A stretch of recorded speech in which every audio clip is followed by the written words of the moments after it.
أعوذ بالله من الشيطان الرجيم. بسم الله الرحمن الرحيم. إن الله اصطفى آدم ونوحا وآل إبراهيم وآل عمران على العالمين ذرية بعضها من بعض والله سميع عليم.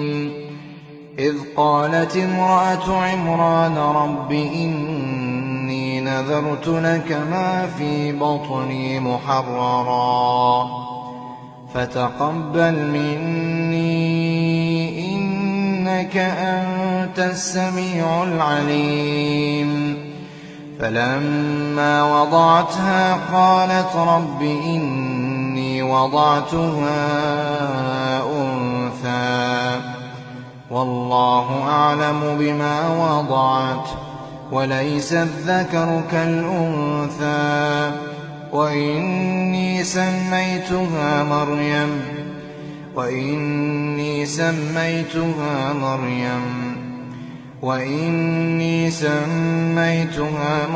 وإني أعيذها بك وذريتها من الشيطان الرجيم.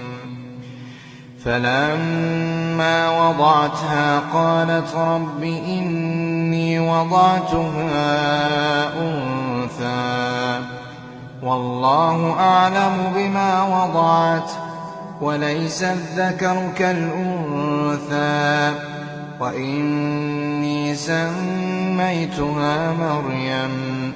وإني أعيذها بك وذريتها من الشيطان الرجيم.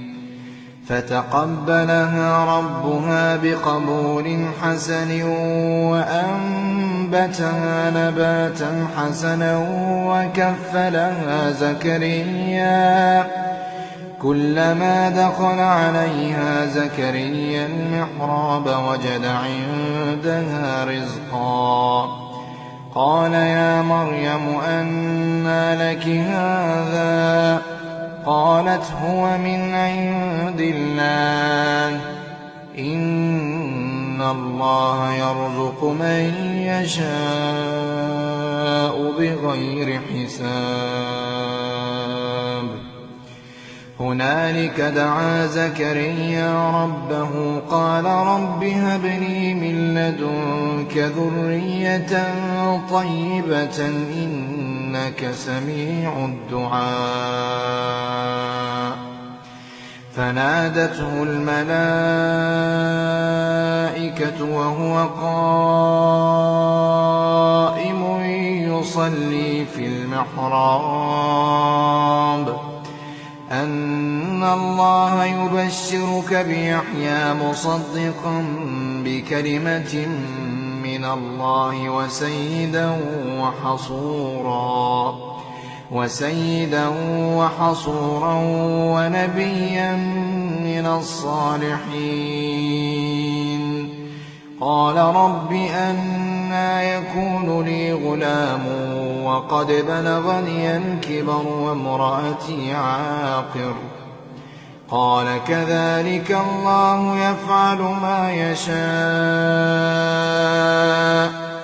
قال رب اجعل لي آية قال آيتك ألا تكلم الناس 3 أيام إلا رمزا واذكر ربك كثيرا وسبح بالعشي والإبكار.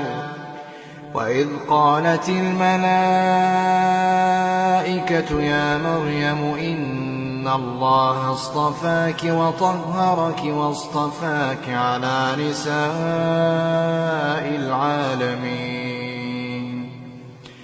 يا مريم اقنتي لربك واسجدي واركعي مع الراكعين. ذلك من أنباء